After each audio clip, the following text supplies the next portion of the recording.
Sir நான் என்ன பேரை சொன்னாலே இங்கே அதிர போகுது சார். ஜூனியர் என்டிஆர்.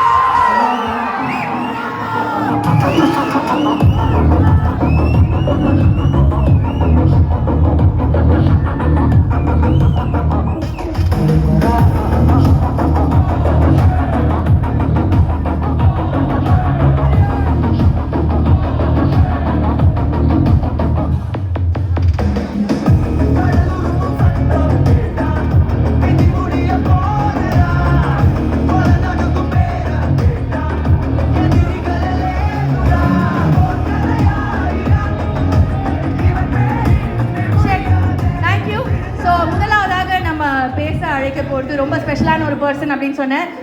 திருப்பதி வந்து தமிழ்நாட்டுக்கு சொந்தமா ஆந்திராக்கு சொந்தமா அப்படிங்கிறது வந்து ரொம்ப நாளாக ஒரு விஷயம் போயிட்டு இருந்தது.